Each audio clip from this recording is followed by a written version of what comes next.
لاہور سے 2 گھنٹے یہاں گوجرانوالہ میں پہنچتے ہوئے لگیں گے، لیکن ہر 10 منٹ کے بعد کہ ذرا پتہ کرو کہاں تک پہنچے ہیں۔ کیا مطلب اس کا؟ مطلب اس کا یہ ہے کہ جب سینے میں کسی کا انتظار رکھا ہوا ہو تو پھر بے تابیاں، بے چینیاں، اضطراب موجود ہوتا ہے۔ ہم دنیا کے لوگوں کے ساتھ جو ربط و رشتہ رکھتے ہیں اس کے مطابق ان کا انتظار ہوتا ہے۔ کچھ آنے والے ایسے بھی ہوتے ہیں جنہوں نے ہمیں بتایا ہوتا ہے کہ فلاں دن ہم پہنچیں گے، اور وہ دروازے پہ دستک دے رہے ہوتے ہیں اور ہم سو کے اٹھ رہے ہوتے ہیں، اور اچانک جب پتہ چلتا ہے کہ فلاں باہر دروازے پہ دستک دے رہے ہیں تو ہم استقبال تو کر رہے ہوتے ہیں، لیکن ہمارے ذہن میں یہ بھی ہوتا ہے وہ میں بھول گیا، تو اب تو یہ کام بھی میرے ذمے ہے، تو مجھے یاد آ گیا ہوتا۔ تو جن لوگوں کے لیے دل میں محبتوں کی جگہ ہو تو ان کے لیے پھر سارے کام مؤخر کر کے ان کے استقبال کیے جاتے ہیں۔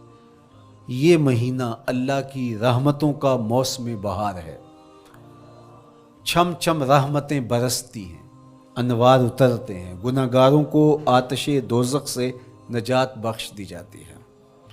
تو اس کا استقبال کرنا، اس کے لیے انتظار کرنا، گن گن کے دن گزارنا، لمحے اور ساعتیں بسر کرتے ہوئے بار بار ماہ سیام کا ذکر کرنا، یہ اس مہینے کے ساتھ محبت کی دلیل ہے، اور اس مہینے کے ساتھ محبت اللہ سے محبت کی دلیل ہے۔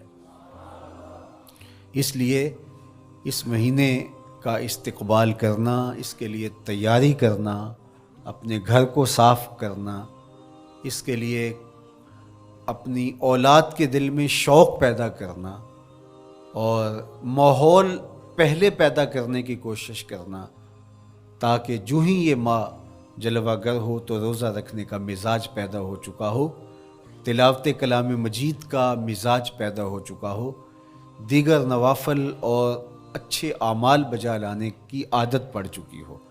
تو شعبان میں ہی اس کی تیاری ہوتی ہے تاکہ رمضان المبارک آتے ہی ہم پوری طرح سے مستعد اور فعال ہو کر کے اس مہینے کی برکتوں کو سمیٹ لیں۔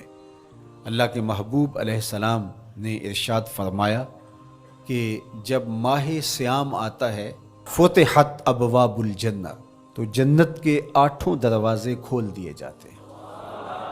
جنت تو اللہ جل شانہ کی کرم نوازیوں کا ایک ایسا خوبصورت منظر ہے کہ آج تک نہ کسی آنکھ نے اس کو دیکھا، نہ کسی کان نے سنا، اور نہ اس کا کوئی تصور کر سکتا ہے، ایسی خوبصورت بنائی ہے۔ وہاں کی ہوائیں جب چلتی ہیں تو گرد نہیں اڑتا، کستوری اڑتی ہے۔ وہاں دودھ کی، شہد کی، مائے معین کوثر سلسبیل کی نہریں بہتی ہیں، موتی زمرد کے محلات بنے ہوئے ہیں۔ وہ خوبصورت محل اور وہ خوبصورت جنت کا ماحول، لیکن اس کے باوجود اس خوبصورت جنت کو، مرصع جنت کو، نظیف ترین بقعۂ رحمت کو 11 ماہ تک رنگ و روغن کیا جاتا ہے رمضان المبارک کے استقبال کے لیے، اور جب یہ مہینہ آتا ہے تو اس کے دروازے کھول دیے جاتے ہیں، اور جنت کے 8 دروازوں میں سے ایک دروازے کا نام باب الریان رکھا گیا ہے، جو صرف روزہ داروں کے اعزاز و تکریم کے لیے ہے۔ روزہ دار اس دروازے سے گزر کے جنت جاتے ہیں۔ تو آپ اندازہ کیجئے کہ اللہ نے اس ماہ مبارک کو کیا عزت دی ہے، کیا پروٹوکول دیا ہے، کیا تکریم بخشی ہے کہ نبیوں کا امام، امام المرسلین، خاتم الانبیاء، محبوب خدا اس مہینے کے لیے منتظر رہتے کہ یہ مہینہ آنے والا ہے، یہ مہینہ آنے والا ہے۔ حضرت سیدنا سلمان فارسی رضی اللہ تعالی عنہ فرماتے ہیں کہ شعبان کی آخری تاریخ کو حضور نے ایک خطبہ ارشاد کیا۔ بعض علماء نے کہا کہ یہ شعبان کا آخری جمعہ تھا، یا ہو سکتا ہے کہ آخری جمعہ 29 شعبان کو ہی ہو۔ تو رمضان المبارک سے قبل حضور نے یہ خطبہ ارشاد کیا جو مختلف کتب احادیث میں موجود ہے۔ یا ایھا الناس، اے لوگو، قد اظلکم شہر عظیم، اللہ نے تمہارے اوپر ایک بہت پاکیزہ، پر نور، عالی مرتبت مہینہ سایہ فگن کر دیا ہے۔ شہر فیہ لیلۃ خیر من الف شہر، اس مہینے میں ایک ایسی رات ہے جو 1000 مہینے سے بہتر ہے۔ جعل اللہ صیامہ فریدہ و قیام لیلۃ تطوع، اس مہینے کے دن کے روزے فرض قرار دیے گئے اور راتوں کا قیام نفل بنایا گیا۔ تراویح کی صورت کے اندر راتوں کے قیام کا ماحول پیدا ہوتا ہے، صلاۃ اللیل پڑھی جاتی ہے، نوافل پڑھے جاتے ہیں کثرت کے ساتھ۔ یہ اس مہینے کی شانیں ہیں، یہ اس مہینے کی رونقیں ہیں۔ اس مہینے میں اللہ تعالیٰ نے خاص کرم نوازیاں عطا کی ہیں اہل ایمان کو۔ ومن تقرب فیہ بخصلۃ من الخیر کان کمن ادی فریضۃ فیما سواہ، ایک نفل کا ثواب ایک فرض کے برابر اس مہینے میں کر دیا جاتا ہے۔ ومن ادی فریضۃ کان کمن ادی 70 فریضۃ فیما سواہ، اور اگر کوئی ایک فرض ادا کرتا ہے تو اس کو 70 فرائض کا ثواب ملتا ہے۔ اس قدر نیکیوں کا اجر بڑھا دیا جاتا ہے، ان کی قیمت بڑھا دی جاتی ہے اس مہینے میں۔ اور پھر ارشاد فرمایا وَهُوَ شَهْرُ الصَّبْرِ، یہ صبر کا مہینہ ہے۔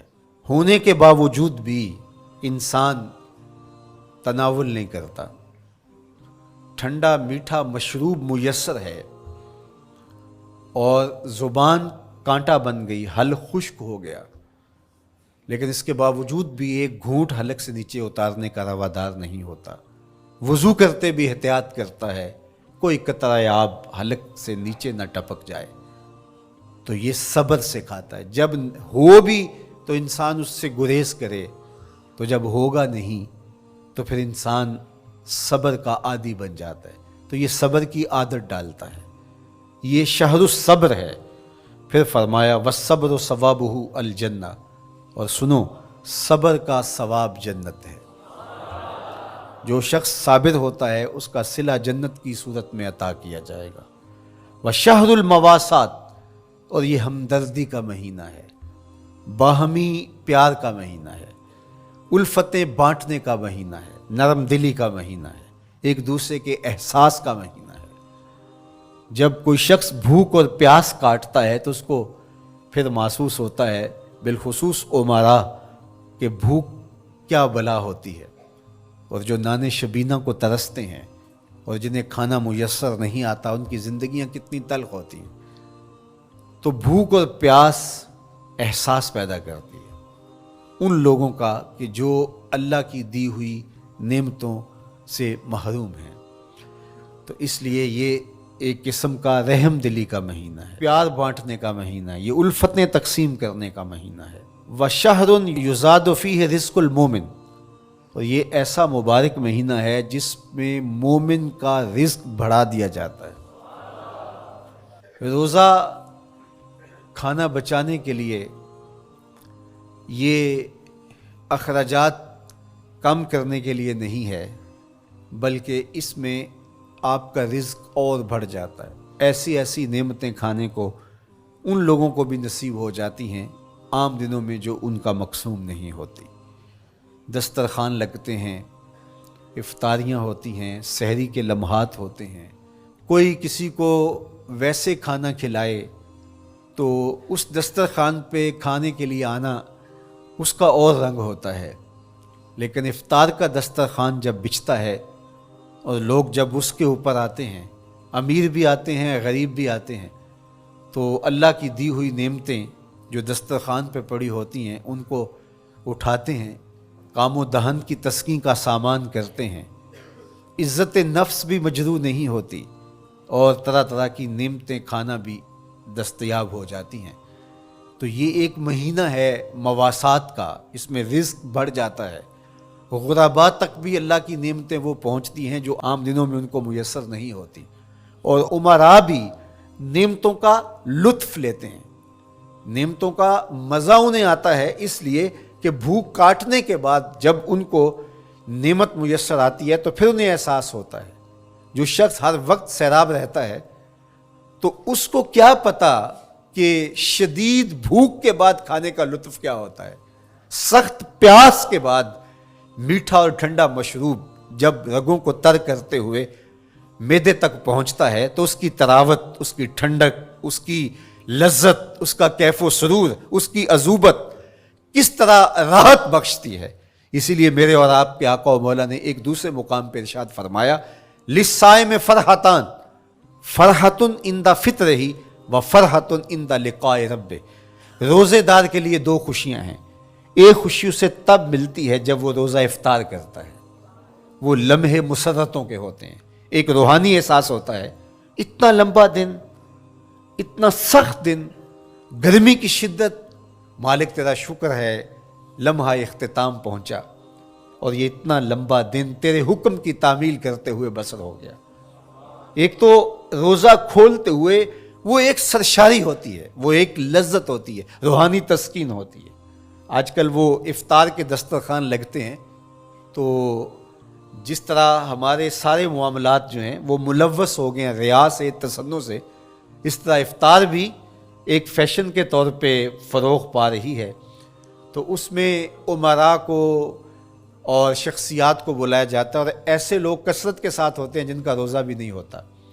تو پھر ظاہر ہے رسماً تو اتنی دیر تک وہ کچھ نہیں اٹھا سکتے جب تک اذان کی آواز نہیں آتی، افطار کے لمحے نہیں آتے. تو اس وقت جو روزہ دار ہوتا ہے جب وہ مشروب لے رہا ہوتا ہے، جب وہ کوئی لقمہ اتار رہا ہوتا ہے تو اس کی جو فرحت ہوتی ہے، اور جس نے روزہ نہیں رکھا اور وہ بھی افطار کے دسترخوان پہ بیٹھا ہے تو کیا اس کو کوئی روحانی حظ، کوئی سرور، افطار کے لمحوں کا کوئی لطف مل سکتا ہے؟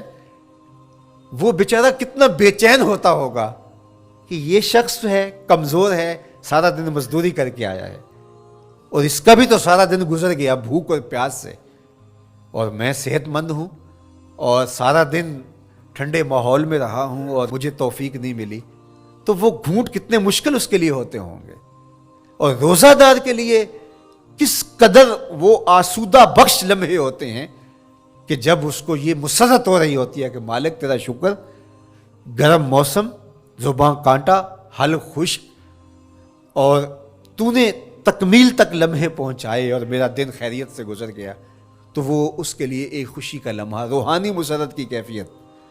اور دوسری کہ جب وہ ٹھنڈا اور میٹھا مشروب سارے دن کی سوکھی ہوئی زبان اور خشک حلق اور انسان کی جو ہے وہ رگیں بھی، انتڑیاں بھی خشک ہو چکی ہوتی ہیں، تو ٹھنڈا اور میٹھا مشروب جب انسان کے معدے کی طرف بڑھ رہا ہوتا ہے، زبان بولے نہ بولے، ایک ایک رواں اللہ کی حمد بول رہا ہوتا ہے اور تشکر انسان کے رگو ریشہ سے ادا ہو رہا ہوتا ہے، اور اس کی کیفیت، اس کی سرشاریاں، اس کی لذتیں وہ دیکھنے کی ہوتی ہیں. تو کہا للصائم فرحتان، روزے دار کو تو ایک فرحت اس وقت ملتی ہے عند فطر ہی جب وہ روزہ کھولتا ہے، روحانی فرحت بھی، جسمانی فرحت بھی. وفرحۃ عند لقاء ربہ، اور دوسری فرحت اور دوسری خوشی اسے تب ملے گی جب اس روزے کے صلے میں اللہ تعالیٰ اپنے رخ انور سے پردہ اٹھا دے گا اور روزہ دار کو اپنے دیدار کی دولت عطا کرے گا. تو وہ پھر منظر دیکھنے والا ہوگا، روزہ دار کی آنکھیں ٹھنڈی ہو جائیں گی. اصل افطار تو وہ ہوگی نا، اللہ اکبر، اصل تو شربت دیدار ملے گا جو روح کی پیاس بجھا دے گا، جو من کی بھوک مٹا دے گا. تو کہا للصائم فرحتان فرحۃ عند فطرہ وفرحۃ عند لقاء ربہ، روزہ دار کے لیے دو خوشیاں ہیں.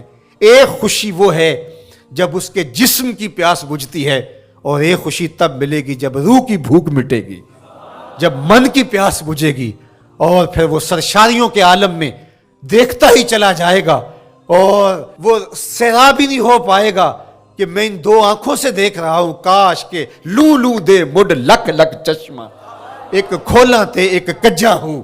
وہ اس آرزو میں ہوگا کہ میرا رواں رواں آنکھ بن جائے اور میں اس دیدار سے فیضیاب ہوتا چلا جاؤں. تو وہ کیا لمحے ہوں گے، وہ کیا گھڑیاں ہوں گی، وہ کیا ساعتیں ہوں گی. کوئی لفظ نہیں ہے جن لفظوں میں ان حقیقتوں کو بیان کیا جا سکے اس لیے کہ وہ منظر ہی وراء الورا ہوگا. تو روزہ دار کو فرحت ملتی ہے جب وہ روزہ کھولتا ہے. تو فرمایا وَشَهْرٌ يُزَادُ فِيهِ رِزْقُ الْمُؤْمِنِ، اس میں مومن کا رزق بڑھا دیا جاتا ہے. وَمَنْ فَطَّرَ فِيهِ صَائِمًا كَانَ مَغْفِرَةً لِذُنُوبِهِ، جس نے روزہ دار کا روزہ افطار کروایا. اللہ کے محبوب فرماتے ہیں کہ ایک تو خود روزہ رکھا، اور دوسری سعادت یہ ہے کہ ماہ صیام میں روزہ دار کا روزہ افطار کروایا. آپ شریعت بیضاء کو بنظر عمیق مطالعہ کر کے دیکھیں. ماہ صیام میں بہت زیادہ اس بات پہ زور دیا گیا ہے کہ روزہ افطار کرواؤ. اپنے گھر میں بیٹھ کر کے روزہ افطار کر لینا یہ بھی سعادت مندی ہے، روزہ نصیب ہو جائے. لیکن اس بات پہ بہت زور دیا گیا ہے ماہ صیام میں کہ ایک ماحول پیدا ہو، لوگوں کو افطار کروائیں تاکہ تمام لوگوں تک اللہ تعالیٰ کی نعمتیں پہنچیں اور لوگوں تک جو ہے وہ رمضان المبارک کی برکتیں پہنچیں. تو ارشاد فرمایا وَمَنْ فَطَّرَ فِيهِ صَائِمًا، جس نے روزے دار کا روزہ افطار کروایا، کَانَ مَغْفِرَةً لِذُنُوبِهِ، تو وہ افطار کروانے والوں کے گناہوں کی بخشش کا ذریعہ بن جائے گا. یہ افطاری گناہوں کی مغفرت کا سبب بن جائے گی. وَعِتْقَ رَقْبَتِهِ مِنَ النَّارِ، اور آتش دوزخ سے گردن کی آزادی کا مجدہ جاں فضا بن جائے گا یہ امر کہ اس نے کسی کا روزہ افطار کروایا. وَقَانَ لَهُ مِثْلُ أَجْرِهِ مِنْ غَيْرِ أَنْ يَنْقُصَ مِنْ أَجْرِهِ شَيْءٌ، اور روزہ افطار کروانے والے کو روزہ رکھنے والے جتنا اجر ہی دیا جائے گا، لیکن روزہ رکھنے والے کے اجر میں بھی کوئی کمی نہیں واقع ہوگی. جتنا اس نے سارے دن کی بھوک اور پیاس کاٹ کر کے تکلیف اٹھا کر کے روزہ رکھا، جس نے شام کو اس کو افطار کر دیا اتنا ہی ثواب اس کو عطا کر دیا جائے گا، اس کا اجر کم کیے بغیر. اللہ اکبر! یہ امت کے لیے اللہ نے کیا پیکج دیا ہے، کیا کرم نوازیاں ہیں اس امت کے لیے. آقا کریم نے ارشاد فرمایا ایک شخص صبح سے لے کے ظہر تک مزدوری کرتا ہے، اس کو ایک قیراط دیا جاتا ہے. اور ایک شخص ظہر سے لے کر عصر تک مزدوری کرتا ہے، اس کو بھی ایک قیراط دیا جاتا ہے. اور ایک عصر سے لے کر مغرب تک مزدوری کرتا ہے، اس کو 2 قیراط دیے جاتے ہیں. فرمایا پہلی مثال یہود کی ہے، دوسری مثال نصارہ کی ہے، اور تیسری مثال میری امت کی ہے. یہودیوں نے اور عیسائیوں نے اس پہ اعتراض کیا کہ ہمارا اجر کیوں تھوڑا ہے، تو میرے اور آپ کے آقا و مولا نے فرمایا تمہارا تھوڑا نہیں، ہمارا زیادہ ہے. آج کل اگر 1000 روپیہ مزدوری چلتی ہو مزدور کی، تو کوئی شخص صبح سے شام تک ایک شخص سے مزدوری کروائے اور 1000 روپیہ دے دے، اور دوپہر کو اڈے سے جا کے ایک مزدور اور لے آئے اور شام کو اس کو بھی 1000 روپیہ دے آئے، اور ایک شخص کو عصر کے وقت لائے اس کو 2000 روپیہ دے دے، تو 1000 والا کہے کہ میرے سے زیادتی ہوئی ہے، تو اس سے زیادتی تو نہیں ہوئی، اسے تو پوری مزدوری دی گئی ہے. اب اس پہ مہربانی ہوئی ہے، اس پہ رحمت ہوئی ہے. تو کہا یہود اور نصارہ کی یہ مثال ہے، ایک صبح سے ظہر تک مزدوری کرے اس کو 1 قیراط، ایک ظہر سے عصر تک مزدوری کرے اس کو بھی 1 قیراط، اور تیسرا بہت تھوڑا وقت عصر سے مغرب تک مزدوری کرے اس کو 2 قیراط. کہا یہ امت محمدیہ علی صاحب الصلوات کو دیا گیا نور ہے. تو ایک شخص نے سویر سے لے کر شام تک روزہ رکھا، بھوک کاٹی، پیاس کاٹی، سخت شدت کی گرمی سہی، اور ایک شخص نے شام کے وقت اس کو روزہ افطار کروا دیا. اور سنو حضور علیہ الصلوۃ والسلام کا فرمان، جب حضور نے فرمایا کہ اس کو پورا اجر ملے گا پہلے کے اجر کو کم کیے بغیر، تو صحابہ کا تو دل تڑپنے لگا کہ یہ کتنی بڑی بات ہے. اب آپ جانتے ہیں کہ یہ زمانہ ایسی معاشی خوشحالیوں کا نہیں تھا، لوگوں کے پاس تو نان شبینہ بھی میسر نہیں ہوتا تھا. تو صحابہ نے جو سوال کیا، قالوا یا رسول اللہ صلی اللہ علیہ وسلم، انہوں نے کہا اے اللہ کے پیارے رسول صلی اللہ علیہ وسلم، لیسا کلنا یجد ما یفطر الصائم، ہم میں سے تو ہر بندہ یہ طاقت نہیں رکھتا کہ روزہ دار کو روزہ افطار کروا دے. تو یہ اتنی بڑی سعادت، تو یہ تو پھر اہل زر ہی یہ سعادت حاصل کر پاتے ہیں. ہمارے جیسے لوگ تو پھر جو مال و دولت نہیں رکھتے تو وہ تو پھر یہ سعادت نہیں حاصل کر پائیں گے۔ تو میرے اور آپ کے آقا و مولا نے کیا فرمایا؟ قال، حضور نے ارشاد فرمایا، یؤتی اللہ ھذا الثواب، یہ ثواب اللہ اسے شخص کو بھی عطا کرے گا، من فطر صائما علی مذقۃ لبن او تمرۃ او شربۃ من ماء، فرمایا کہ یہ اجر اللہ اس کو بھی عطا کرے گا جس نے کسی کا روزہ ایک گھونٹ دودھ سے کھلوا دیا یا ایک کھجور سے کھلوا دیا یا پانی کے ایک گھونٹ سے اس کا روزہ افطار کروا دیا۔ لازمی نہیں ہے کہ دسترخوان سجا ہو، انواع اقسام کے کھانے پڑے ہوں اور وہ افطاری ہی افطاری قرار پائے گی۔ جس نے کسی کو وہاں باہر ٹوٹیوں سے پانی کا گلاس بھر کے، کٹورا بھر کے سادہ پانی بھی پیش کر دیا تو اس کو بھی ثواب مل جائے گا۔ کتنا ثواب ملے گا؟ پورا روزہ رکھنے کا ثواب اس کو ملے گا۔ کتنی رحمتوں کی لوٹ سیل لگی ہے۔ کوئی ایسے بھی بانٹتا ہے، کوئی ایسے بھی کرم نوازیاں ہوتی ہیں، لیکن میرے رب کے خزانے کتنے کھلے ہیں۔ میں نے مدینہ المنورہ میں ایک شخص کو دیکھا کہ وہ روزے کے وقت وہاں سے ہی گلاس لیتا اور زمزم سے بھرتا اور روزہ داروں کے آگے رکھتا چلا جاتا، اور روزانہ اس کا یہ عمل ہوتا۔ نماز عصر کے بعد شروع ہوتا، جتنی اس کی پہنچ ہوتی ہر ایک کے آگے رکھتا چلا جاتا۔ پانی بھی وہاں سے لیا، گلاس بھی وہاں سے لیا۔ اللہ اکبر! فرمایا دودھ کا ایک گھونٹ یا پانی کا ایک گلاس یا ایک کھجور اس نے کسی کو پیش کی اور اس نے اس سے روزہ کھولا، اللہ کے محبوب فرماتے ہیں پہلے کے اجر میں بغیر کسی کمی کے اس کو پورا ثواب روزے کا نصیب ہوگا۔ اللہ اکبر!